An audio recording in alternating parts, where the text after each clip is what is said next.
As I said, my name is Dr. Stuart McClay. I am one of the ECMO fellows here at Glenfield. My accent, you might notice, is slightly different.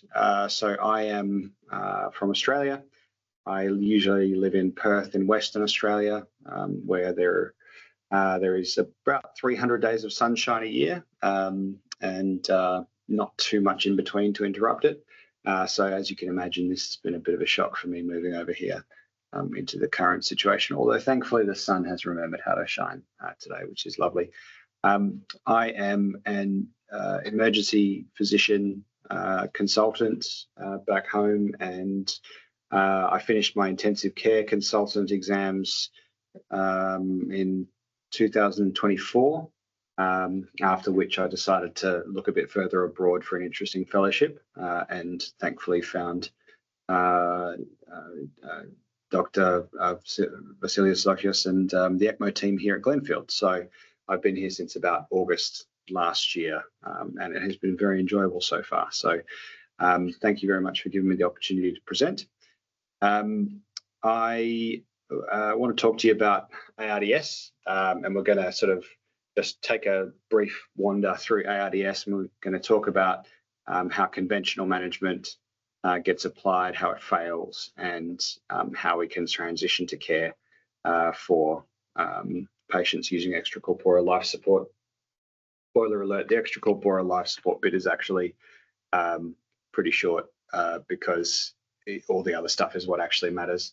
But let's take it away. So the roadmap that we're going to take is we're going to be addressing these questions. So ARDS, so what is it? How do we identify it? How do we assess severity? What are the key phenotypic features we can target? And then we're going to go through conventional management. When we start to declare failure of conventional management and how conventional management fails, and then how extracorporeal therapies can step in and bridge the gap. So what is ARDS? Well, the clue is kind of in the name. It's acute. It's a respiratory distressy thing, and it's a syndrome, which means that it's caused by any number of things, and we actually haven't got a single unifying pathophysiological process and etiology which can let us call it a disease. So it's characterized by increased permeability of the alveolar capillary beds. There is non-cardiogenic pulmonary edema, reduced compliance, shunt, and therefore impaired oxygenation and CO2 clearance. Or as we like saying back home, it's like ventilating a brick. So the key part in that second point is that it's non-cardiogenic pulmonary edema. And any of you who've done, who've managed patients with really quite severe low compliance states in your ICU, intubated ICU patients, will know that one of the key elements or key sort of pillars of management is diuresis of these people, because a whole bunch of the time it in fact is at least partially cardiogenic pulmonary edema. If you want to get particularly technical about it, then you can start measuring like pulmonary capillary wedge pressures to sort of prove that your left atrial filling pressures are not particularly elevated, thus indicating that it's non-cardiogenic versus cardiogenic. Honestly, that's too much trouble, and you can usually figure it out from your other clinical signs and echocardiography. How do we identify it? So again, it's kind of partly tied to the definition. So ARDS is acute. It's a respiratory distress syndrome, which is characterized by bilateral opacities, and generally there has to be 4-quadrant involvement. It can't be due to cardiac failure, and there has to be an oxygenation deficit.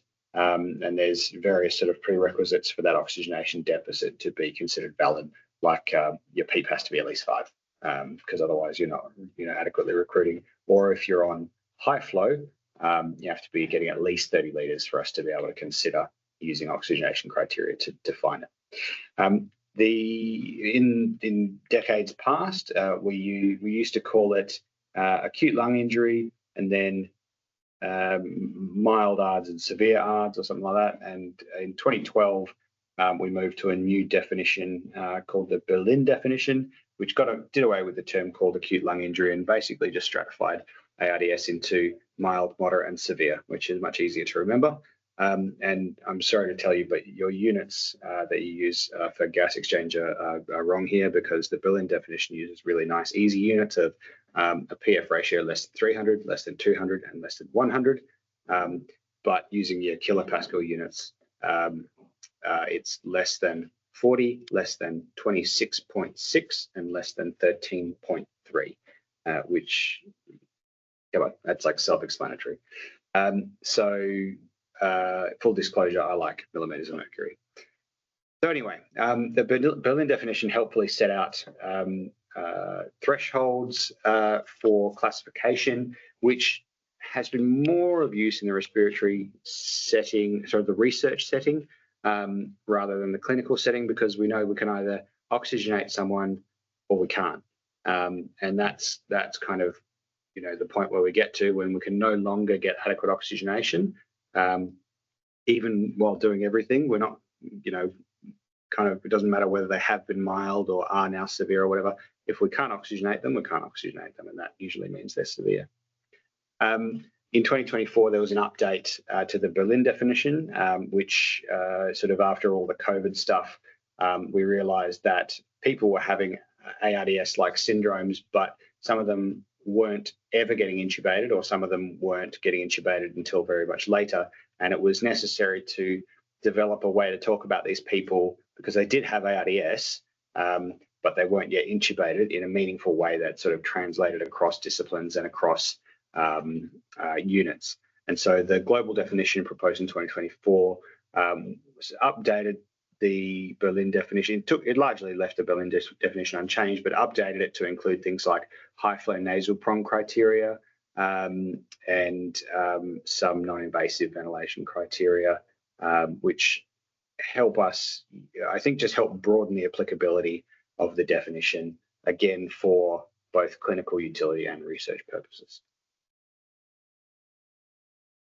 So how do we assess the severity? Well, we can use the Berlin definition's PF ratio criteria, but oxygenation, so traditionally it's just oxygenation, PF ratio of less than 40, 26, or 13, being mild, moderate, and severe. But actually, the other stuff that matters to our patients is compliance, driving pressure, dead space, and recruitability.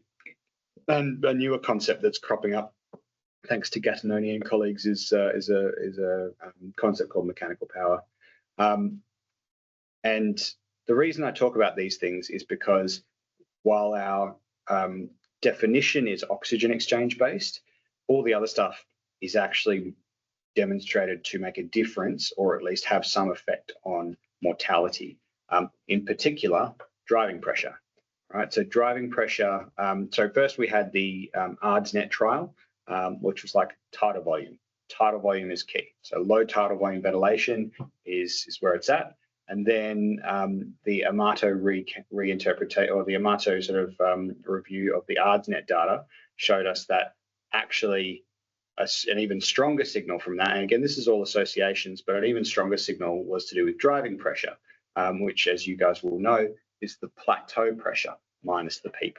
And so plateau pressure obviously is derived from doing an inspiratory hold and then taking the airway pressure for sort of somewhere between 1 to 3 seconds after the valve closure. So driving pressure seems to have the strongest mortality signal.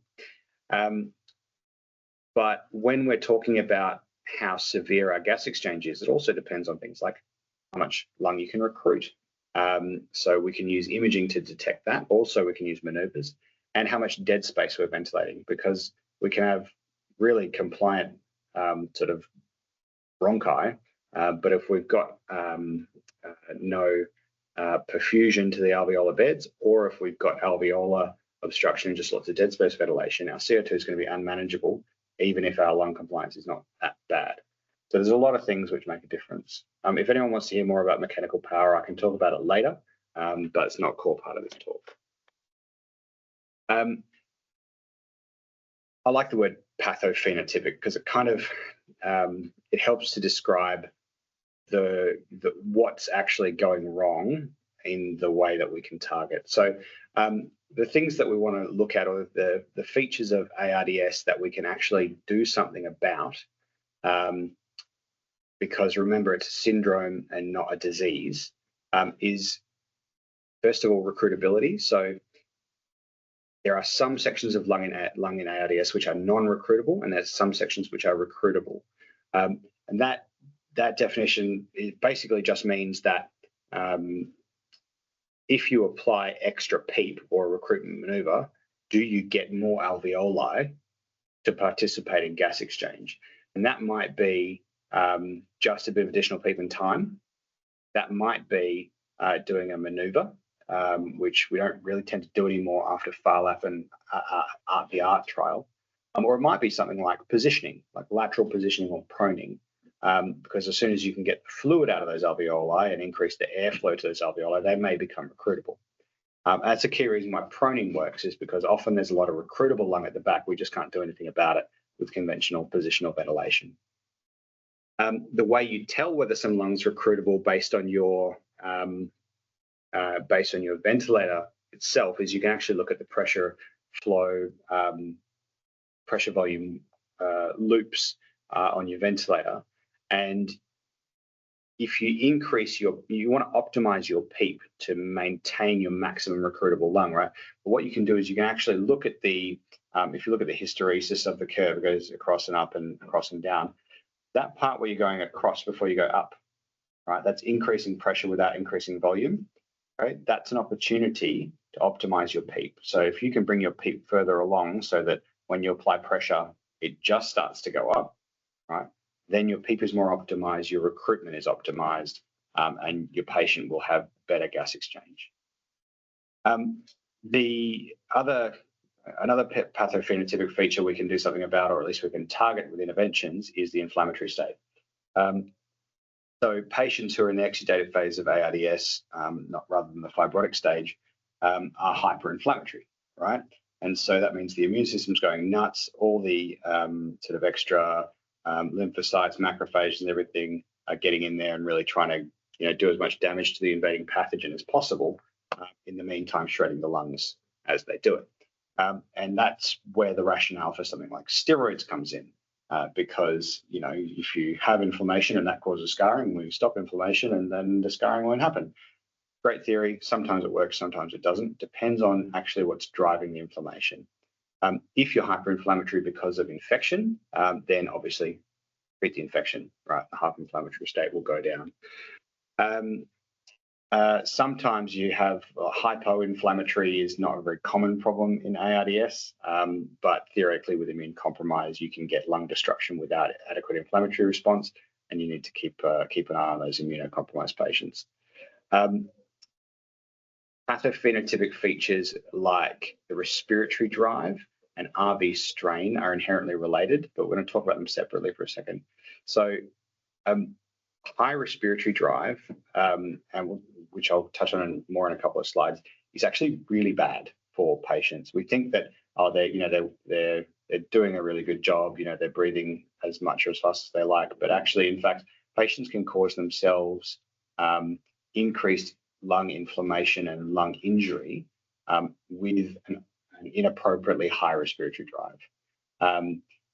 And we actually actively manage that when we're targeting ARDS management. Conversely, if they've got a low respiratory drive, they're more likely to have hypoventilation, increased CO2, and increased pulmonary vascular resistance, atelectasis, and collapse. And both of those phenomena lead to increased pulmonary vascular resistance, which causes secondary pulmonary hypertension, and basically it just puts extra afterload on the right ventricle. And as we remember, the right ventricle is the weak wussy cousin of the left ventricle, and it really depends on there being minimal afterload for it to be functional and effective.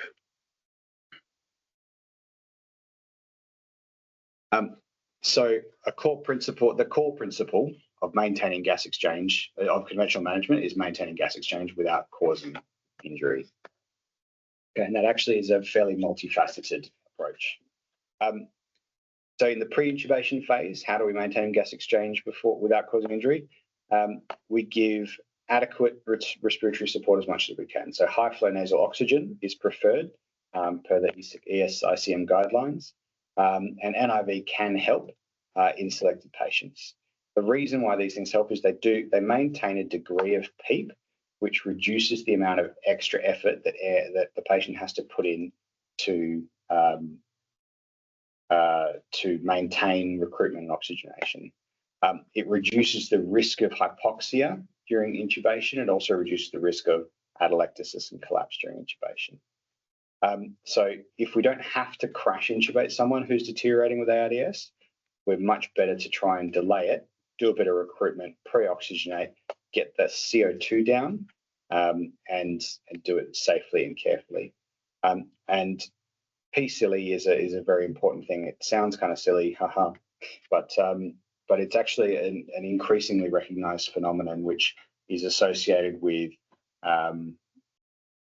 harms and lung injury. It's basically the concept that a patient's respiratory drive becomes dysfunctional not because of gases or support, because you can have normal oxygenation, normal carbon dioxide levels, and you can have adequate support in terms of like pressure support and oxygenate, FiO2 and all that kind of stuff.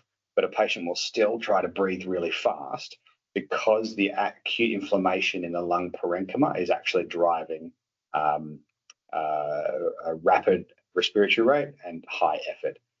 And the high effort will tire a patient very quickly. Okay, so they're using their muscular energy, but that will eventually wear them out if they're not supported. But it will also cause increased gas cycling in the alveoli, right? That's what a high respiratory rate is. But every time the alveoli distend and contract, they're actually experiencing increased trauma, particularly while there's acute inflammation, because they're feeling stiff, but they're being forced open and forced closed. And so you actually get increased inflammation, which then causes edema, swelling, cytokine release, vasoconstriction, so increased pulmonary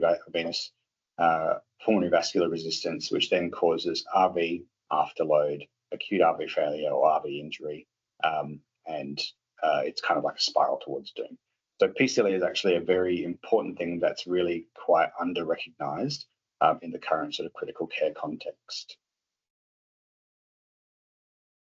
Once they are intubated, the only thing we can really do is try to protect their lungs as best as possible. So you all know about lung protective ventilation. So we have the ARDS trial was very helpful in showing us that tidal volumes of 4 to 8 mils per kilo predicted body weight or ideal body weight is what we call safe ventilation. The other things which seem to make a mortality difference, or at least were associated with decreased mortality, were plateau pressure of less than 30, reduced driving pressure, and permissive hypercapnia, and we'll talk a little bit more about that in a second. The reason plateau pressure less than 30 is important is because, as you know, when it starts to get above 30, we start to see an increased rate of barotrauma, so pneumothoraces and stuff like that. The driving pressure, which is the plateau pressure minus the PEEP,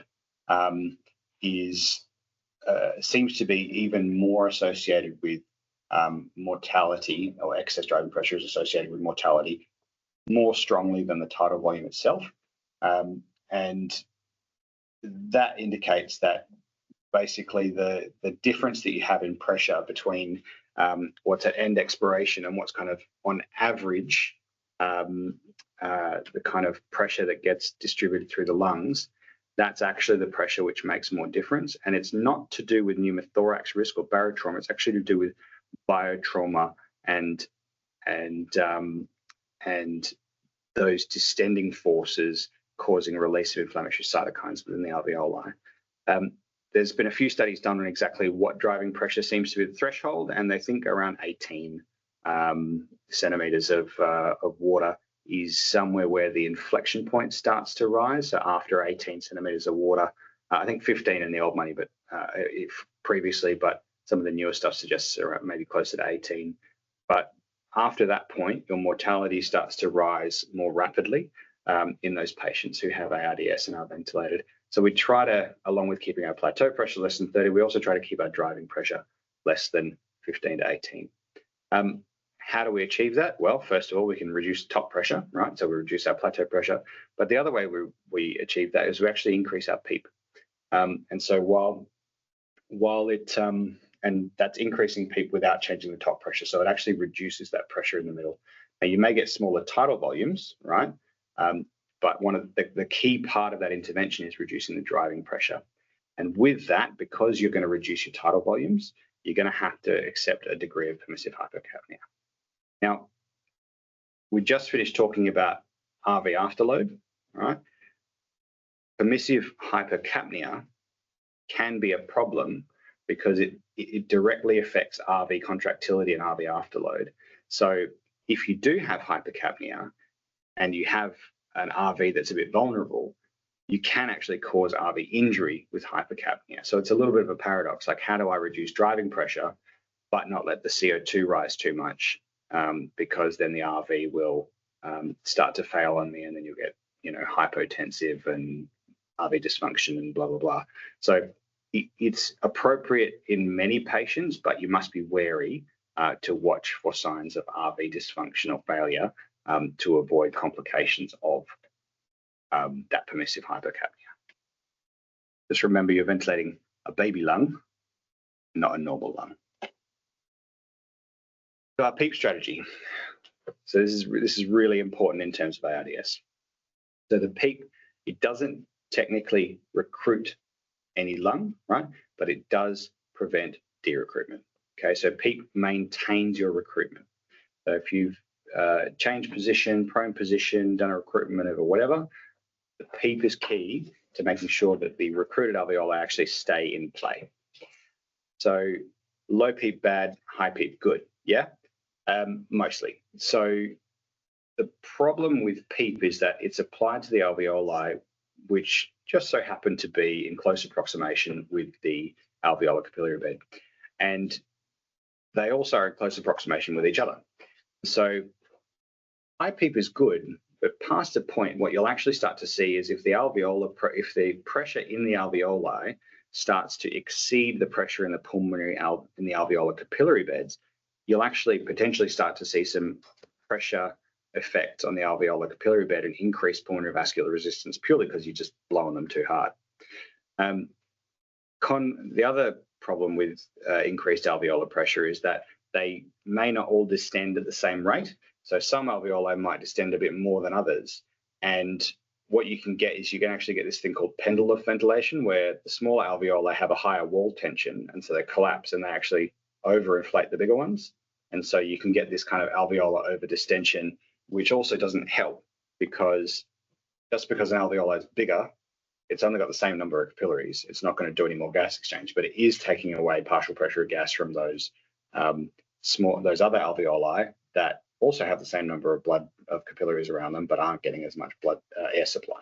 So high PEEP is good, but overdistension and pulmonary capillary compression is bad. So we sort of think that somewhere around sort of 14-ish centimeters of water, 15 is probably about as high as you really want to go when you're doing a PEEP strategy.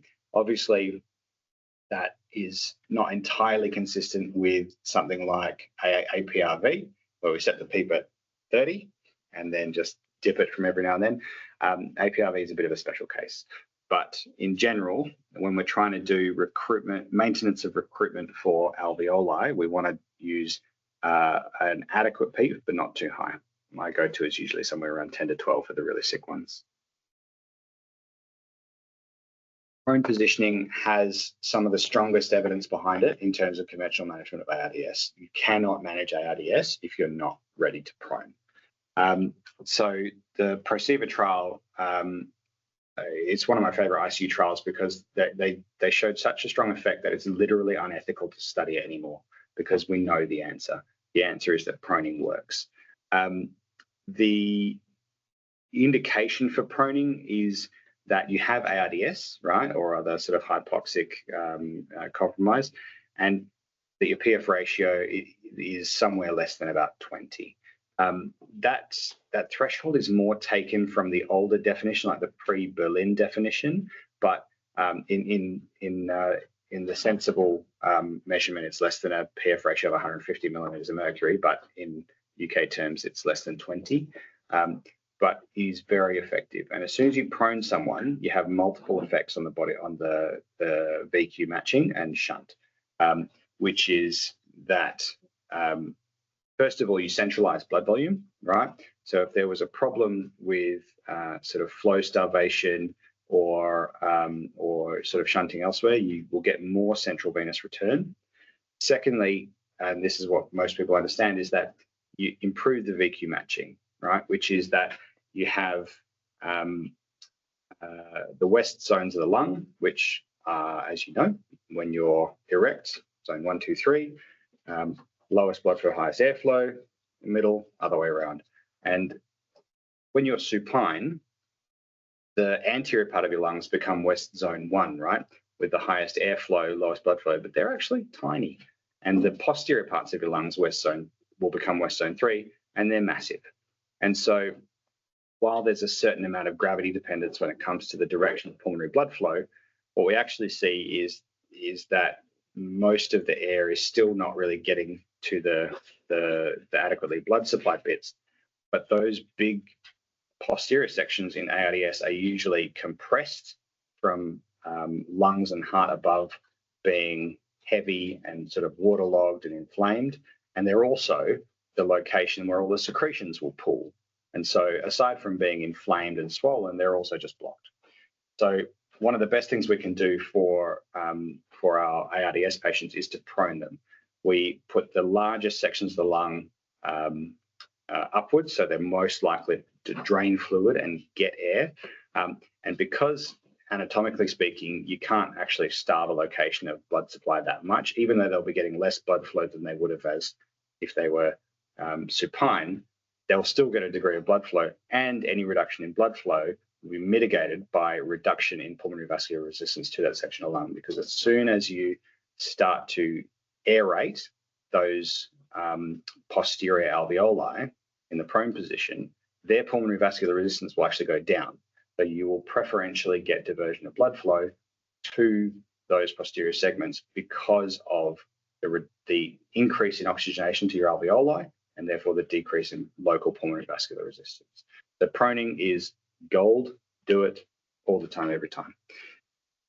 When you do prone someone, it needs to be at least 12 to 16 hours. We sometimes stretch people to 20, 24, depending on the circumstance.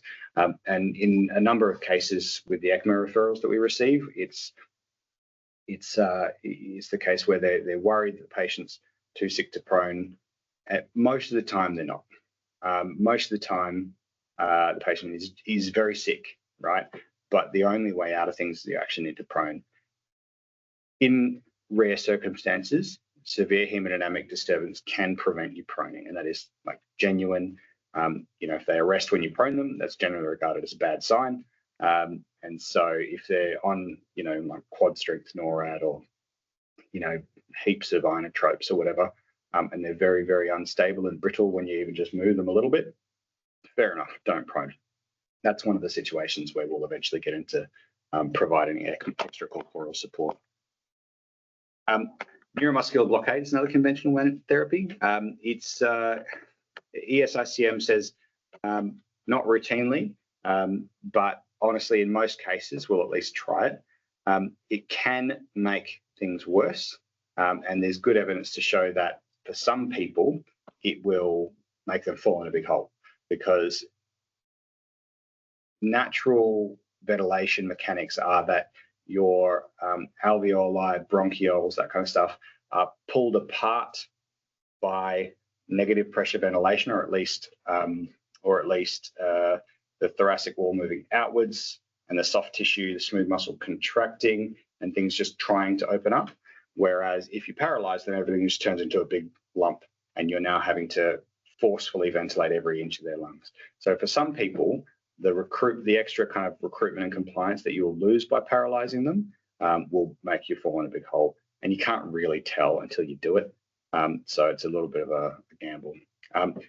But in selected patients like those with severe bronchospasm or those where there's just problems with dysynchrony or where there's high respiratory drive, and we talked about PCILI before, sometimes you need to paralyze them, and that will make all the difference in the world. So it's about selecting your patients, not just applying it routinely. And corticosteroids. I put zombie drug in there because it's like every time, it's alive, and then there's a study that kills it, and then later on there's a study that resurrects steroids, and it's alive again. So, so steroids, they're a bit of a zombie drug, but they can be useful in some circumstances. There is evidence that steroids in ARDS causes reduced ventilation duration, but there's also evidence that increases mortality, even if it temporarily improves lung mechanics. So beware, use it where there's definitely use it where there's something like septic shock or community-acquired pneumonia as your cause of ARDS, because there's clear evidence that that is effective and has a mortality benefit. But in just situations where they've got ARDS, we're not sure why, let's try some steroids, be careful, because it may be more harm than help. We have had a couple of cases in the ECMO service, one recently, he's still in the unit, but he's getting better, where we had a severe eosinophilic pneumonitis who looked like absolute rubbish. We put him on ECMO, still looked like rubbish.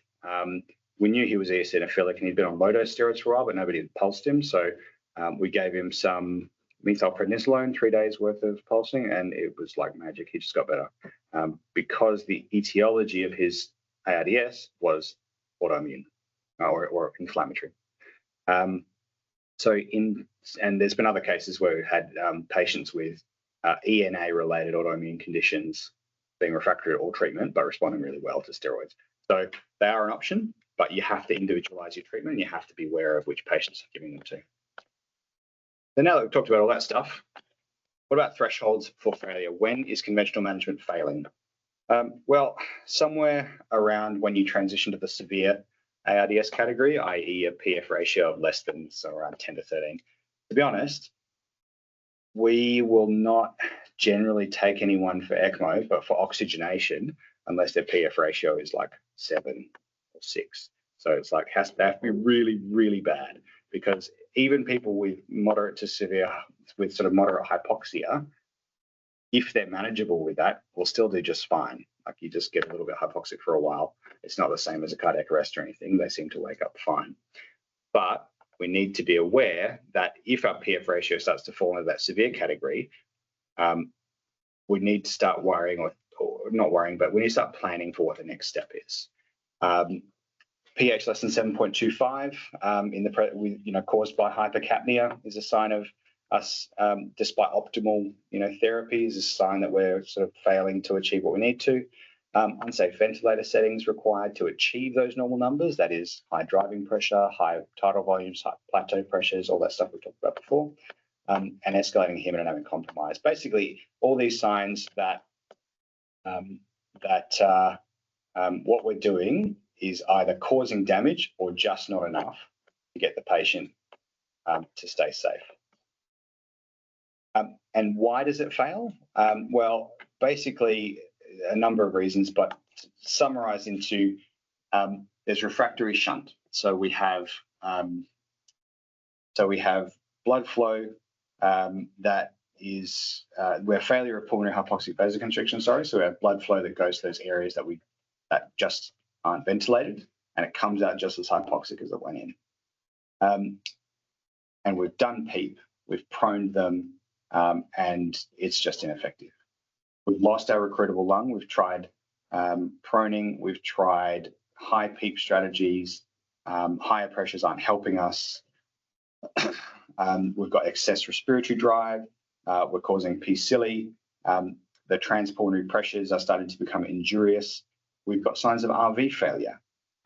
So because of hypoxic pulmonary vasoconstriction, because of increased pulmonary vascular resistance, we might have the RV base dilating a bit. We might have reduced RV function, or we might have direct hypercarbic RV toxicity.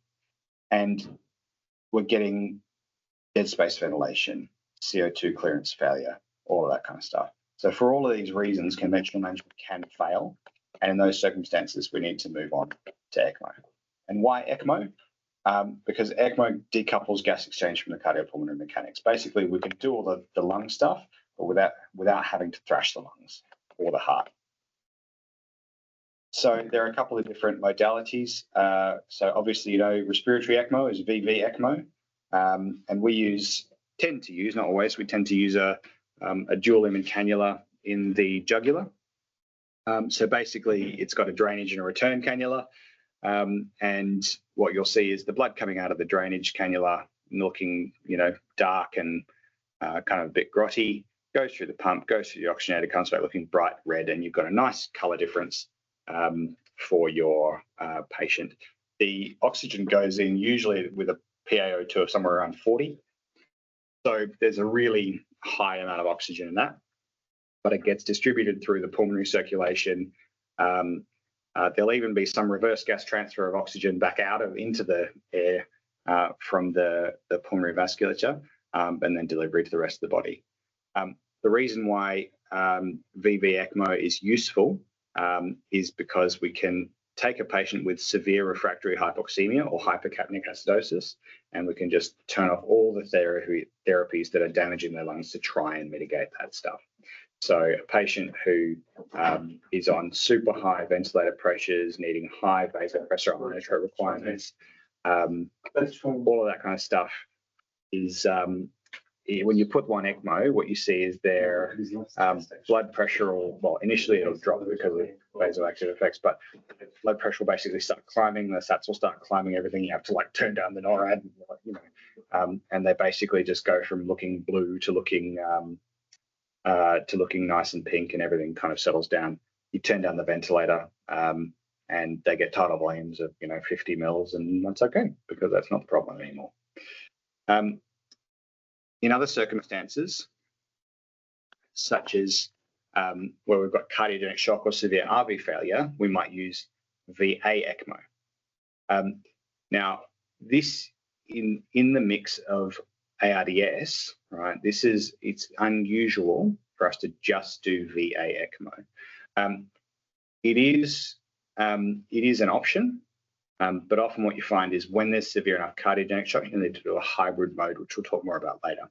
But just so we're kind of covering complete ECMO bases, so what VA ECMO is, you take it out of the vein and you put it back in the artery, and you put it back in the artery under pressure so that it delivers oxygenated blood and blood pressure to the arterial side.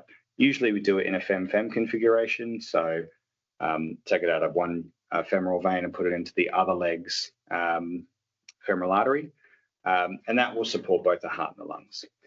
Problem is, if your heart is failing because your lungs are failing, i.e., pardon me, it's severely hypoxic respiratory failure, and severely hypoxic myocardium causing myocardial dysfunction, then as soon as you start oxygenating things, your heart will start working really well again. And that's actually a problem when you're on VA ECMO, because what you can get is the blood supply coming in here from the arterial return cannula, right? But then the heart's also ejecting blood here. And given that we're taking blood here, returning it here, and the lungs still don't work, right? This blood going through the right ventricle to the lungs is entering the left side of the heart unoxygenated or deoxygenated. And so the heart, which is now very strong, is pumping out deoxygenated blood.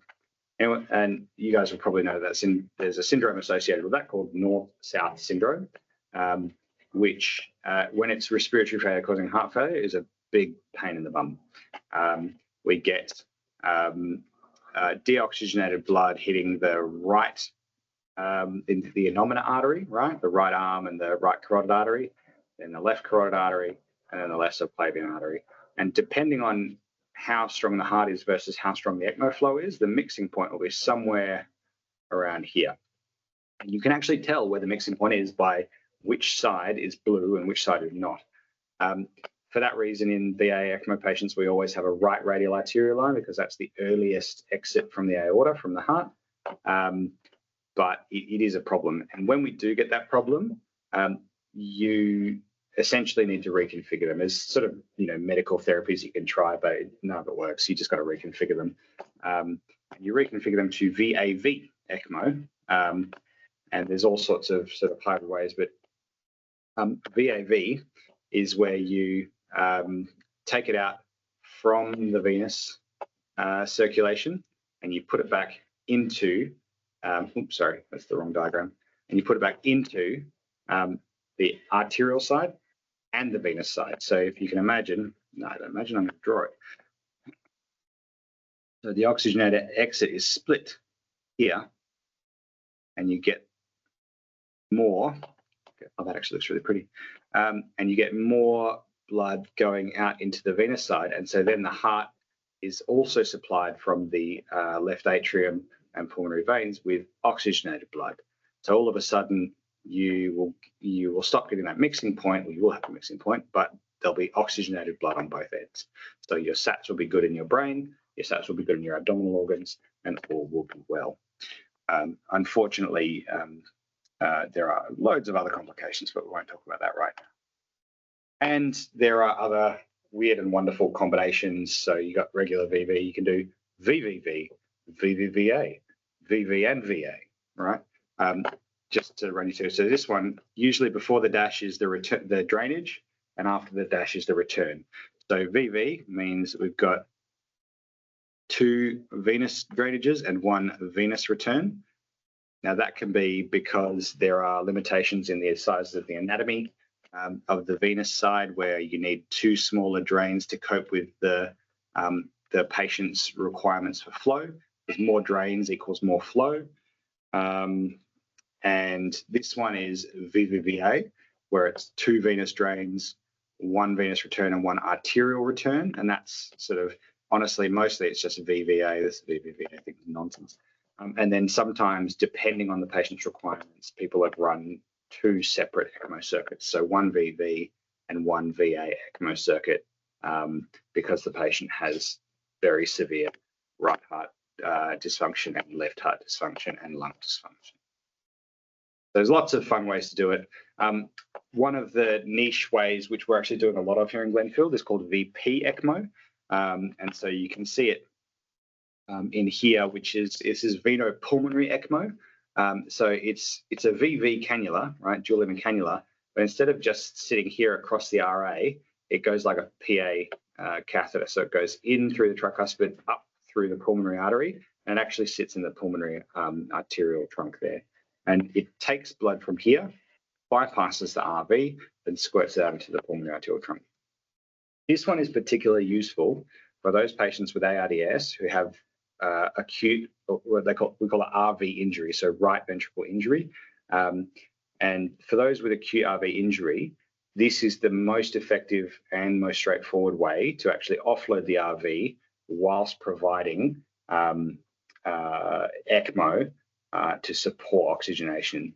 And you actually get slightly better pulmonary mechanics because the RV doesn't have to put in any effort to get the pulmonary circulation flowing. The LV still gets oxygenated blood, and the lungs kind of can just deal with it in the meantime.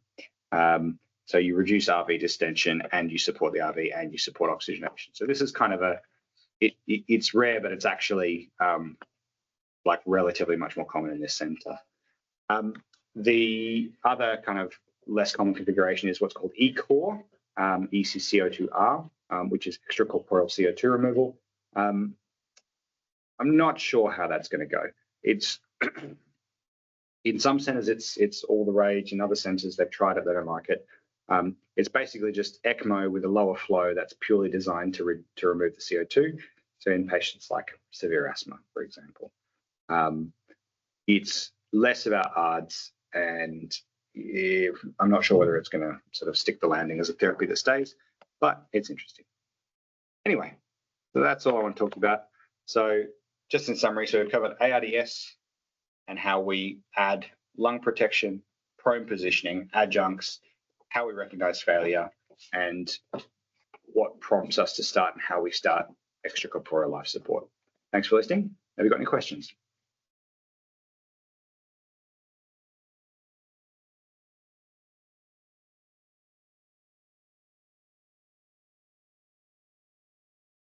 Thanks, Stuart.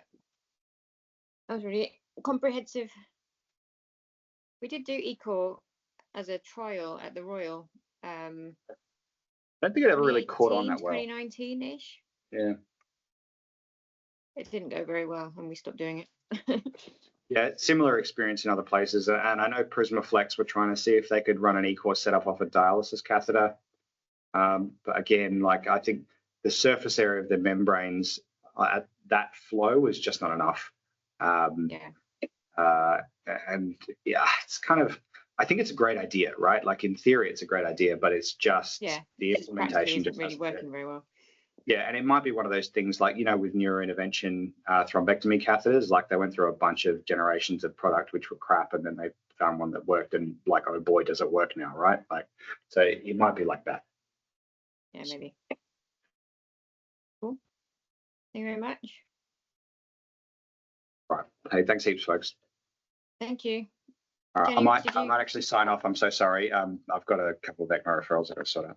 No, that's fine. I'll put a feedback slide up in a second, so you get that anyway. So much.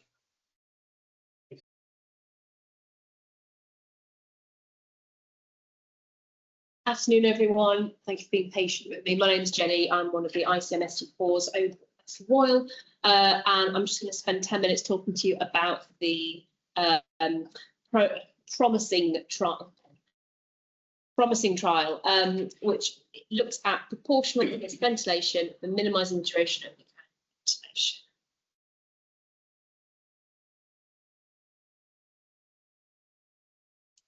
So a brief bit of background to this before we get stuck in.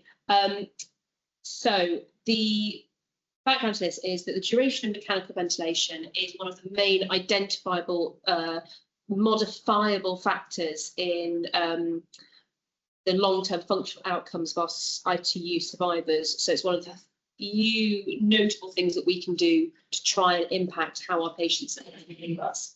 We know for a fact that prolonged mechanical ventilation leads to respiratory deconditioning, which in itself leads to a number of problems, including ventilator-associated pneumonia, but predominantly the risks associated with a prolonged mechanical wean.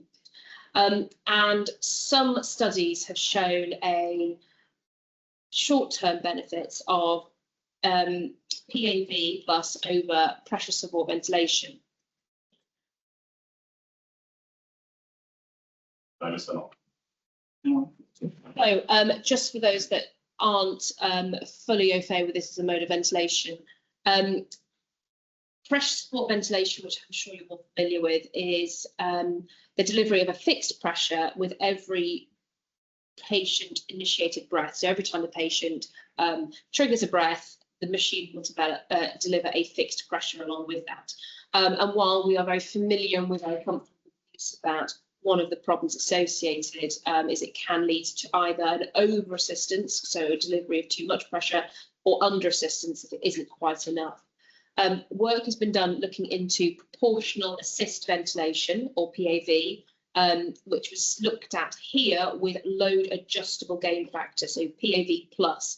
Essentially what that does in a nutshell is that it delivers a modifiable airflow pressure with each patient breath. So it, with every patient triggered breath, it calculates a proportional amount of pressure to then generate to assist that breath.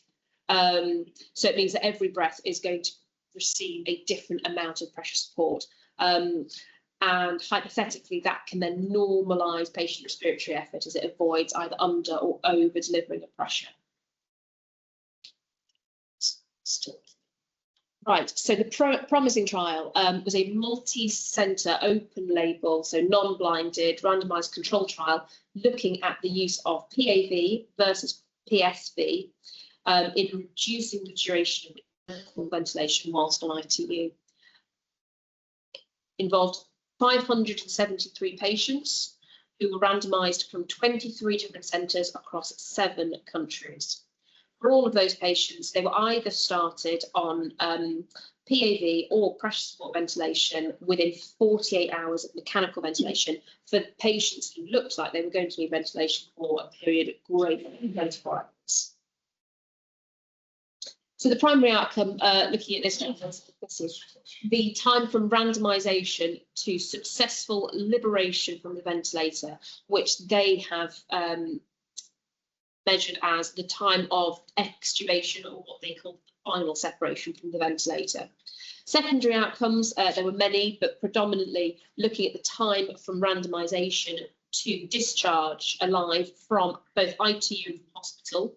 It also looked at death rates on ITU, in hospital, post-ITU discharge, and followed up to day 90, looking at all causes of death. There was also data gathering on the weaning progress, i.e. time from the randomisation to when the first spontaneous breathing trials were done successfully. And it was also looking at weaning difficulty and complications such as barotrauma or ventilator asynchrony. It was a fairly inclusive trial, so it would include anyone who was greater than 18 years old and was likely to be intubated with mechanical ventilation for 24 hours. Some exclusion criteria, just to mention, was in those patients for whom withdrawal of life-sustaining treatment was anticipated, or ongoing palliation. For those with either a known or suspected CNS disorder, particularly any neuromuscular disorders, anyone with severe COPD or bronchopleural fistula, and for those who had already had a tracheostomy in situ on admission or had previously prolonged ventilation greater than 3 weeks. So this is probably quite small on your screen, so I apologise, but this essentially shows a flowchart of that screening. So initially, 10,500 patients were assessed for eligibility, of which 6,500 were eligible, 722 were enrolled, and about 147 of those did not undergo randomisation for a number of reasons, predominantly because they were either extubated or they had spontaneous breathing trials, maybe faster than anticipated, which left us with approximately 575 patients who underwent randomisation to either receive pressure assist ventilation or pressure support ventilation. So the results, so in brief, the primary outcome, we were looking at the time to successful liberation from ventilation. And for those receiving PAV, it was 7.3 days. For those on pressure support ventilation, it was only 6.8 days. So for a primary outcome, essentially a non-significant reduction in time. If anything, the PAV were on ventilators for just slightly longer than those on pressure support ventilation. Again, looking at all of their secondary outcomes produced a lot of data, so I'm just going to focus in on a couple of the key points that we mentioned.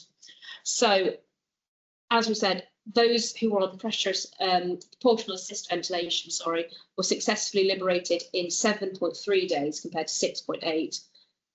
There were non-significant differences between those who had live days to live discharge, both from ITU and then from hospital.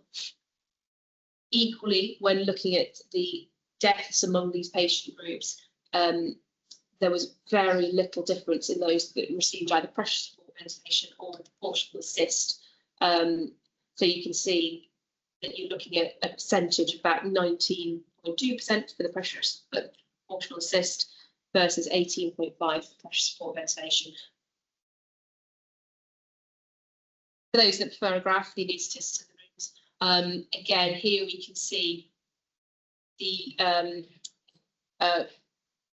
grey and blue lines there that are for the proportional assist and pressure ventilatory modes. We can see that, again, as time passes from randomisation, there is essentially no significant difference in either liberation, ventilator, in time to death or time to live discharge from either.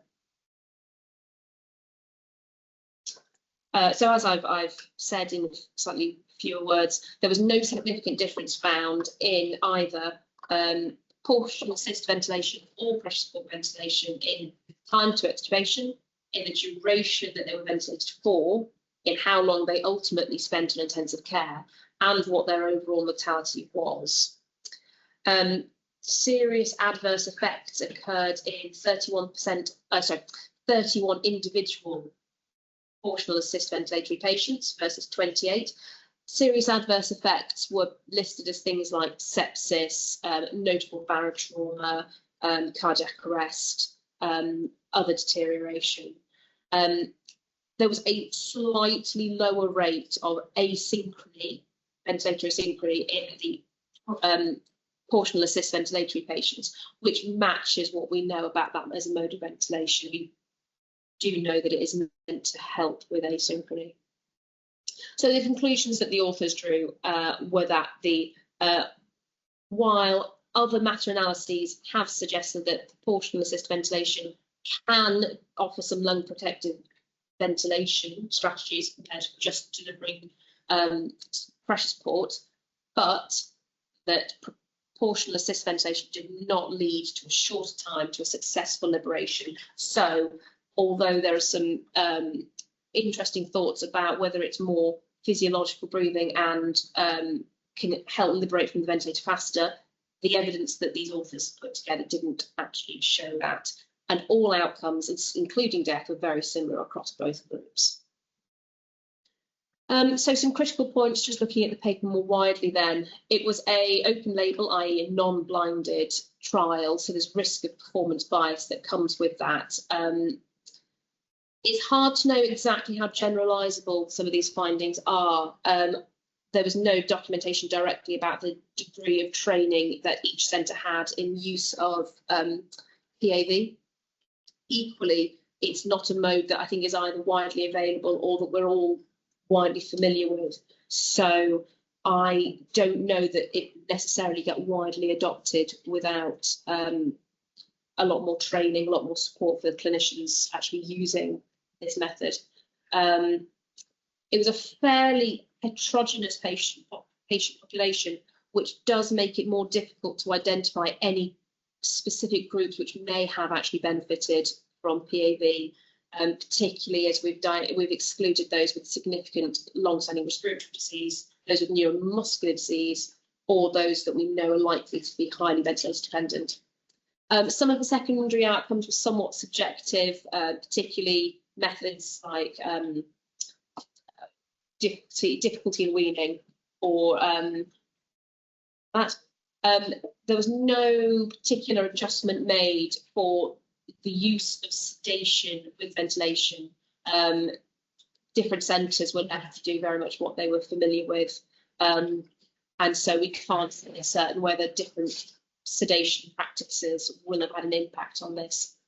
And it's also just worth mentioning that although there was a slight improvement in patient ventilator asynchrony when using PAV, it's hard to say what the ultimate clinical effects of that will be, given that the percentage difference was still relatively small, and it doesn't change the fact that it is still a relatively unfamiliar mode of ventilation.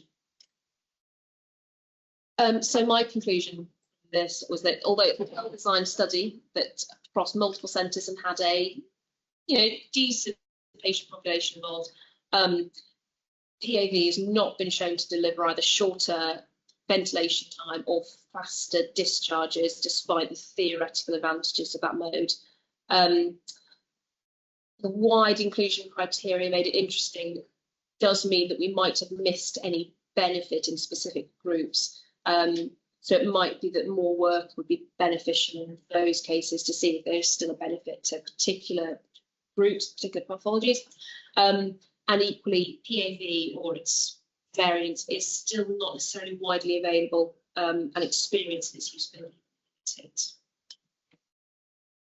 All right, thank you very much for listening. That's all I have to say on that, but I'm happy to answer any questions anyone's got.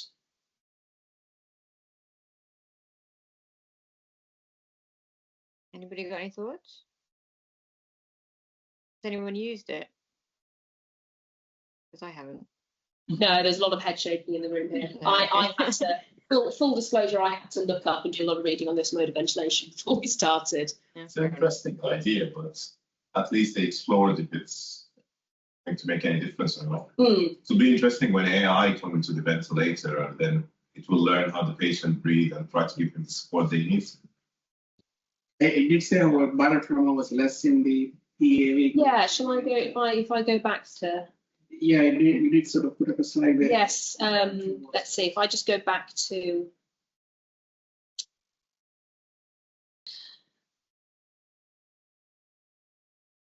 so this is the wider details. Yeah, I mean, sort of looking kind of at the level of weaning difficulty in the progress. Again, there's some slight differences in either the prolonged weaning or the difficulty weaning groups in terms of the numbers. Struggling to now read where I did, because there was, yes, as you say, a slight difference in barotrauma as well. I now can't find that. Was it significant difference? Here we go. Yes, you're right. 34% versus 4%. So again, very marginal. Can I just check this after the PAP? So changes blood pressure, it gives breath to breath energy. Yes. What's the target for that? As in, like, do you set like a volume target, or what's the target that it gives? Like, you know what I'm trying to say? Well, we have an SIMV, PCV, VG, or PSV, VG, which sort of sets into a volume target. What does this actually set the target to? And then how much pressure to get a breath? I think all of these are because our clinicians set. So you can set a either, I guess, because it's an assist mode ventilation. Right. You use it in addition to, because it's there to the patient breath, the patient triggered breaths. So you'd be using it in addition to either. So the one set it. So the one was the SIMV, PCV, VG. But that was too many letters in I switched off after the first time. I've never used it, but it looks like a weaning mode of ventilation if they compared it with pressure support ventilation. Yes, I did look up what we call it on the Draeger, and I do believe the Draegers have it.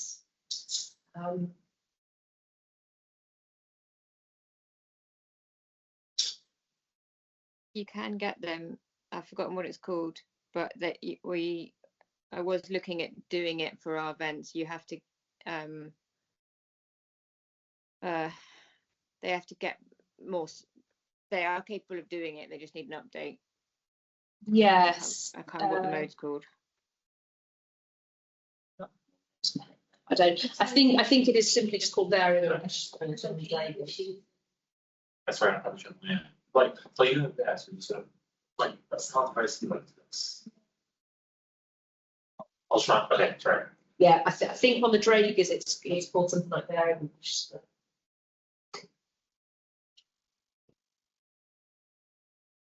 Do you think it's something that we should try?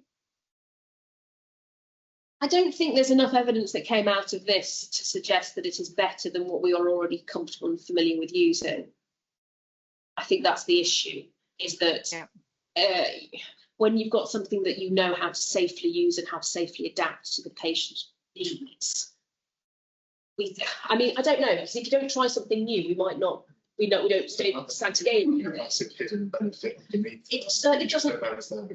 You don't have to use it. Well, yes, that's the thing. So we're not going to get good at it unless we use it. I'd say research maybe before we invest that much in it. I think if it transpired that there was a particular patient group that would benefit from it, then it would probably be worth playing around with. But it looks like broad strokes, it doesn't confer enough benefit to try over pressure support ventilation. Would be my take home from this. I'm not going to race away and try and figure out how to do it on Draegers, but I will be guided.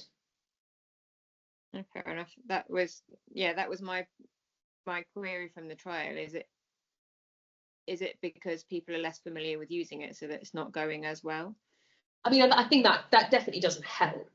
And we, as sort of pointed out, we don't know how overall familiar the clinicians at the bed space were in using that mode of ventilation, how comfortable they were.